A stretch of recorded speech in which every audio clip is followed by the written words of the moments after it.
And thank all of you for coming. I'm glad to see that so many of you could make it. I would always ask Papa how many people he knew, because he would say hi to everyone. And he said he knew a lot of people from St. Cloud. He said 50% of them like me, and the other 50% are wrong. And here's the first speaker that I have is a person that liked Larry very much. It is Larry's nephew, Pat Haws. He was the St. John soccer coach for 32 seasons, and he is Minnesota's all-time leading coach with the most collegiate soccer victories. Please welcome Pat Haws.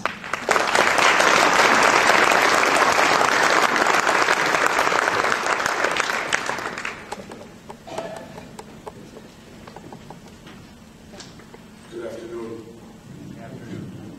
Thanks for this great opportunity to speak about my uncle, who I think there's only maybe 3 people in the room. Is this loud enough? Yeah. Now? There's only about 3 people in the room, I believe, who have known Larry longer than myself. That would be my mother, who probably is, she would qualify, and my aunt, Tish, who's down here. Where's my mom? My mom's over here. Yeah, she's already scolding me.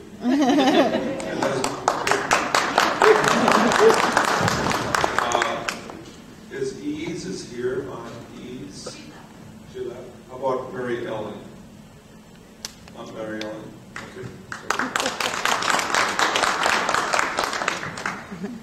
Anyway, I really want to pass on my sympathies to Faye. I was able to spend a little time, a few visits with Larry and Faye over the last year. And Kelly and Dan, and Shannon, and Tim, and Colleen and Joel, and Ryan and Jody, and the grandchildren. Larry Haws is a giant. The room we're in is called the Terry Haws Center.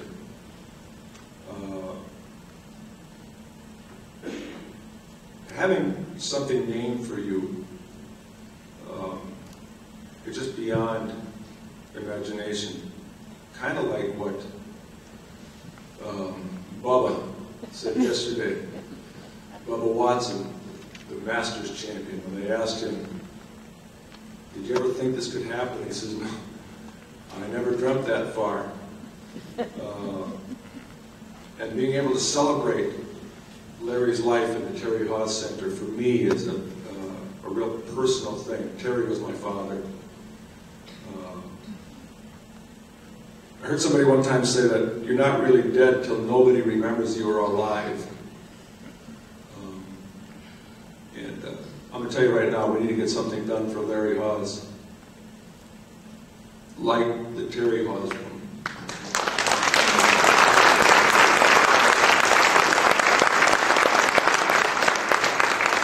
So the next generations will ask, maybe, as they do when I walk in here in a crowd, and they go, "You know Terry Haws?"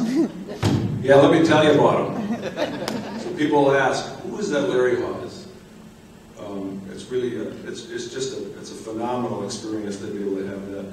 Larry was born in 1940 and Terry in 1923. They're nearly 17 years apart. Larry's hero as a young man, as a boy, his idol was Terry. In 1963, Larry had a chance to take a job up here in St. Cloud at Cathedral High School where Terry was coaching. And he took the job, as he told me in the last 12 months, because he wanted to get to know his idol, his brother, Terry. And man, oh man, did they become a pair. They won, I don't know how many state championships. Larry Haws at one point in time won, I believe the number is 7 consecutive state Catholic championships. Cross country, wrestling, track, cross country, wrestling, track, cross country.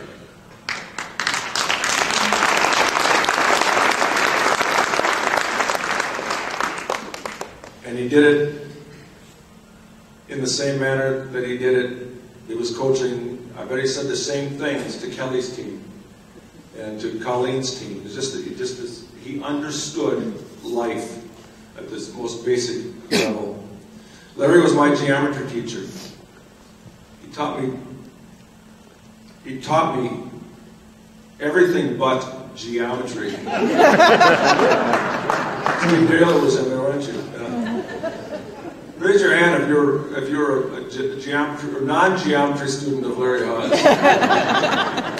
A polygon was a bird cage with a bird flying out of it. A pyramid had a sphinx face on it and a crocodile on a river.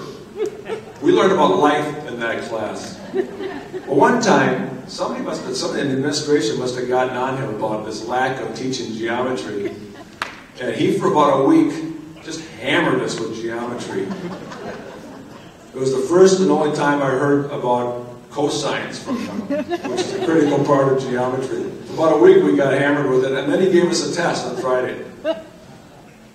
And we all walked out of there going, what the heck was that?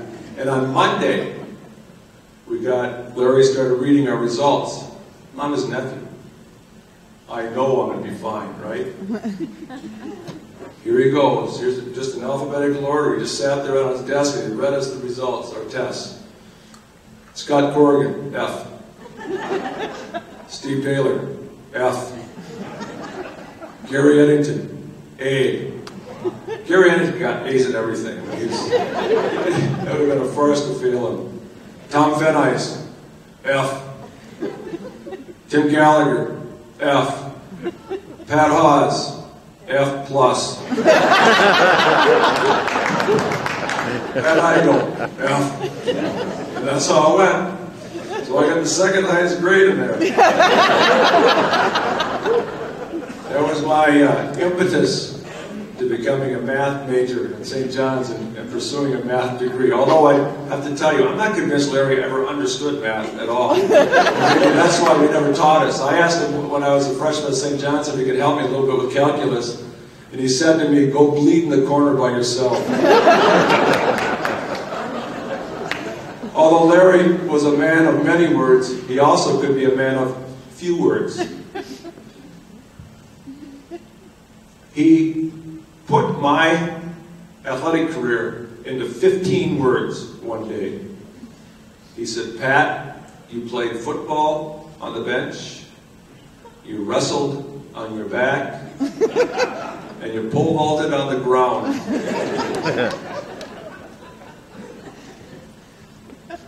One day in track practice, down in the pit behind Cathedral before we had the new gym, we were running laps.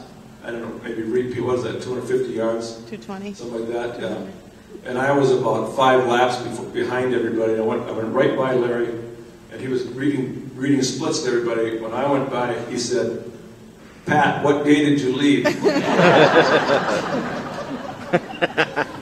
My dad died in February of 1973, and St. John's was building a brand new gymnasium, the Palestra, the Warner Palestra. I was in my first year out of school, and I was teaching math and coaching at a private school in Richfield, Holy Angels Academy. And 2 nights before my dad died, he and my mom came to our apartment, spent the night, and then early the next morning flew out to Cleveland, where he and his wrestling team were going to defend their National Catholic College Wrestling Championship. This was a Wednesday night, and Terry died on Friday morning. But in that conversation that last night, Terry told me, you want to coach, don't you? And I said, yeah, I do. He said, get to college as fast as you can. Well, here he dies 2 days later. And I can see right now, I bet I could get that wrestling job. I bet I could be a college wrestling coach. And so I pursued that and did not get hired.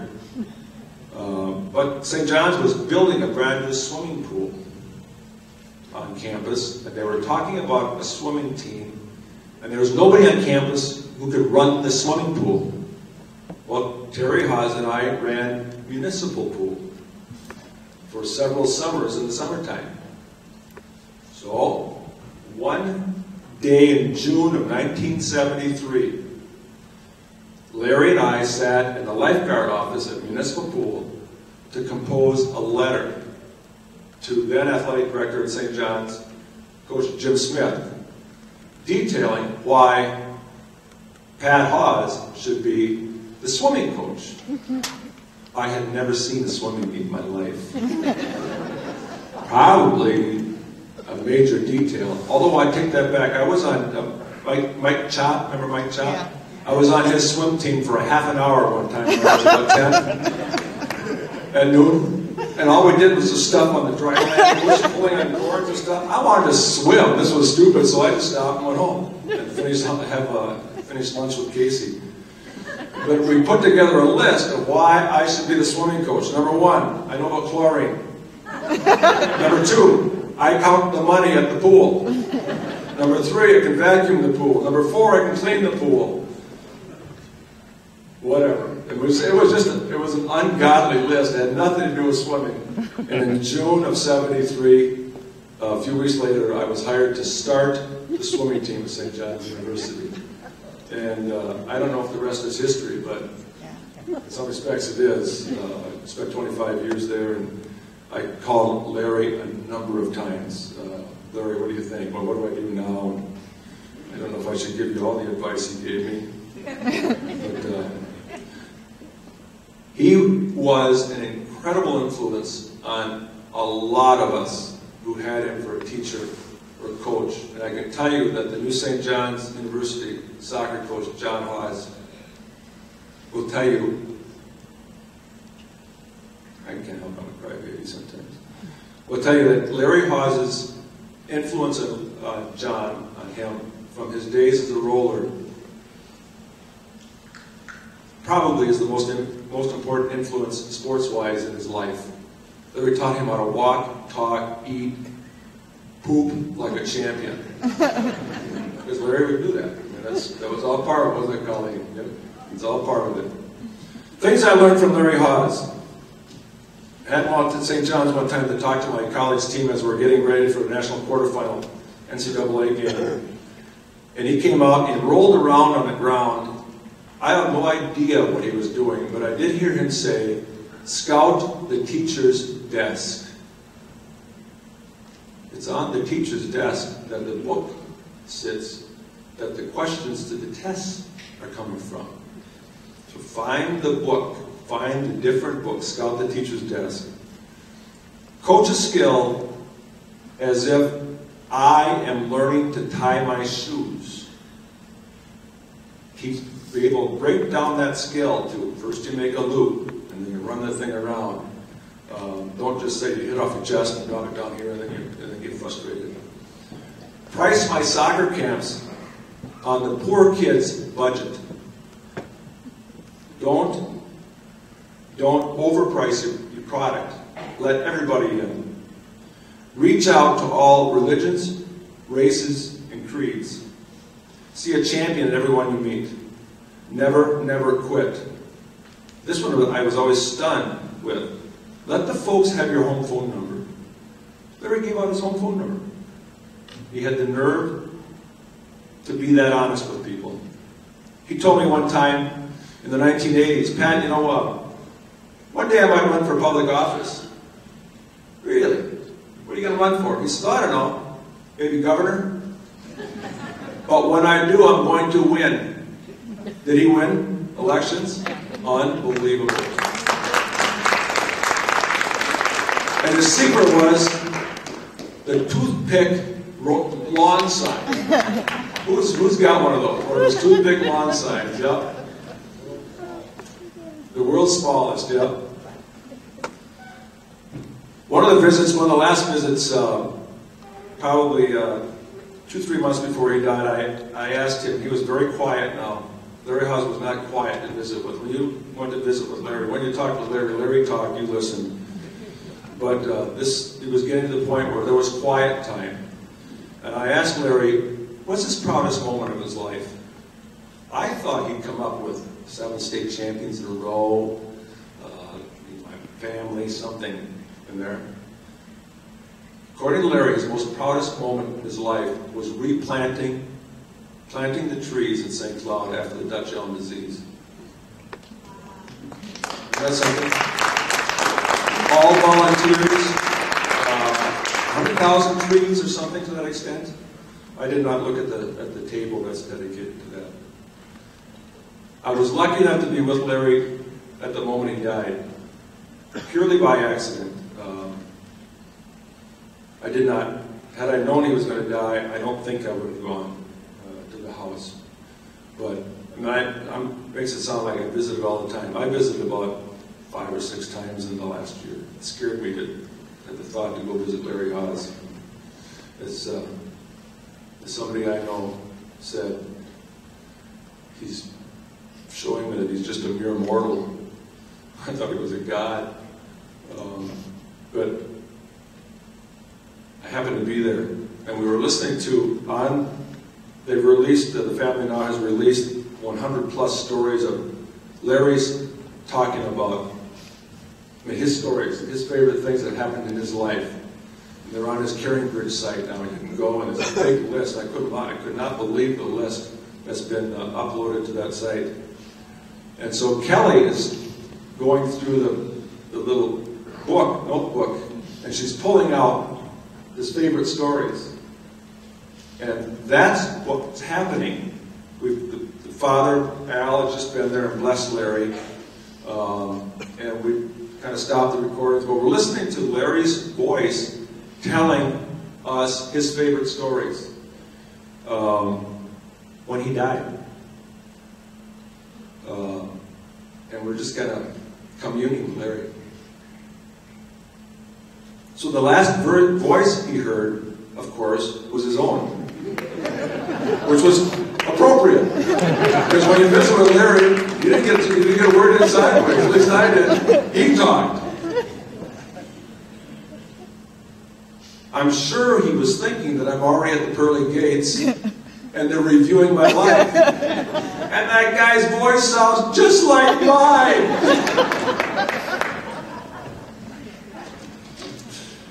Anyway, my all-time favorite story of Larry Haws, and I've told this for, I don't know how many times, 101. Larry was working for the recreation department. He was not running the recreation department, I don't believe, but maybe he was. I don't believe so. I think he was the assistant athletic or recreation director. It was in the spring, and he was running a softball rules meeting with the softball managers for the summer softball. And he was just kind of going through the rule book, what they will do in St. Cloud during the season. And there was a fellow there, I hope he's not here. I apologize if you are. A fellow there who raised his hand and said, Larry, how's that going to work in baseball? And Larry said, you know what? That's a great question. We're doing a softball meeting right now. Right after this, you hang around. We're going to take care of your question. We're going to do a baseball meeting. And you ask that question during the baseball meeting, we'll take care of it for you. And then Larry continued with the rules. And about 5 minutes later, the guy raises his hand and says, Larry, how's that going to work in baseball? And Larry says, it's a good question, but this is a softball meeting.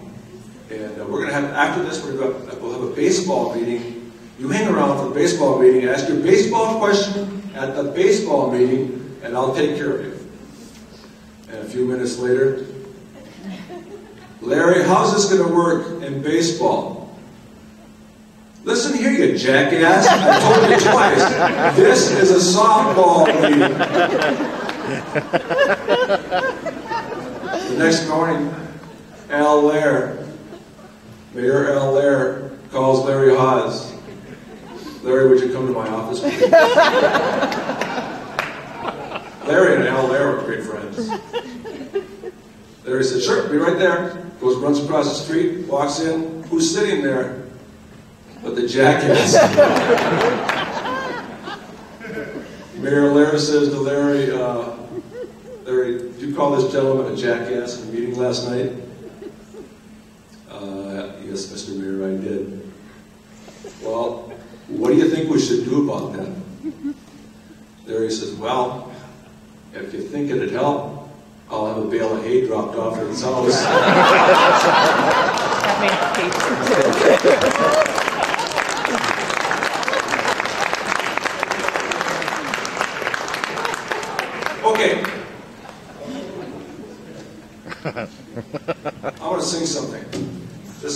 Rosenberg, who actually is a singer. I fake it, and I want you to join me because I know the Catholics in the crowd know this. We're just going to sing the refrain from Eagle's Wings, on Eagle's Wings, okay? We're just going to sing it one time, but we're going to do the final addendum. You'll catch on. Ready? 1, 2, 3, give it a start.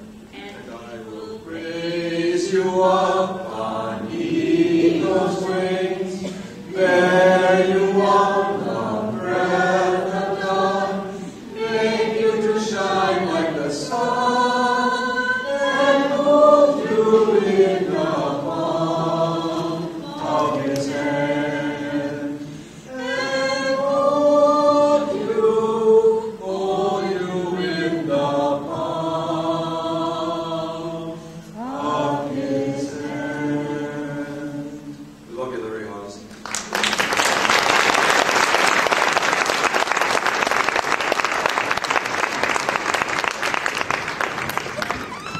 Thank you very much, Pat, for all those stories. I think those stories really covered Papa's 3 R's very well.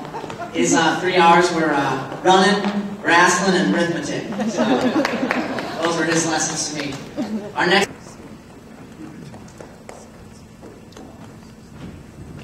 Can we hear it one more time for Eli? What a great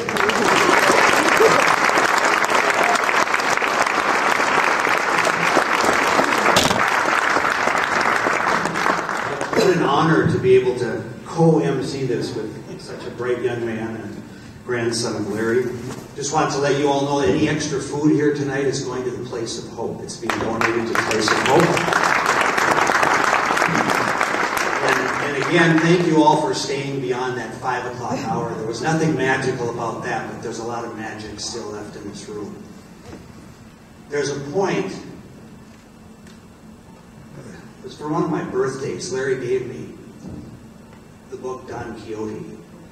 And Larry was a Don Quixote, stabbing at windmills sometimes, trying to do the unthinkable or the undoable, but I always found a way to do that. And if you were to leave, if Larry were to recommend a book for you tonight, I know he would say, pick up the book of Don Quixote, because it's the type of book you should read as a very young man or woman, and a middle-aged person, and then again in your later years, because the message reads a little bit differently each time.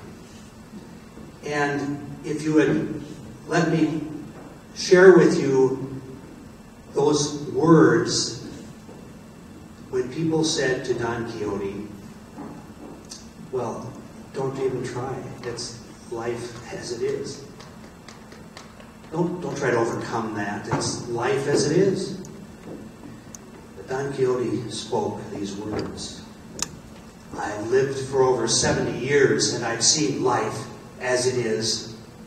Pain, misery, cruelty beyond belief. I've heard all the voices of God's noblest creature. Moans from bundles of filth in the streets. I've seen my comrades fall in battle, or die more slowly under the lash in Africa. These were men who saw life as it is, but they died despairing. No glory, no brave last words, only in their eyes questioning why. And I do not believe they were asking why they were dying, but why they had ever lived. When life itself seems lunatic, who knows where madness lies?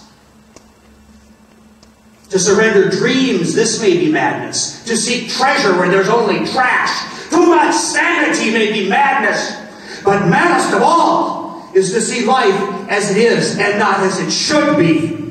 Thank you, Larry Haws, for that message.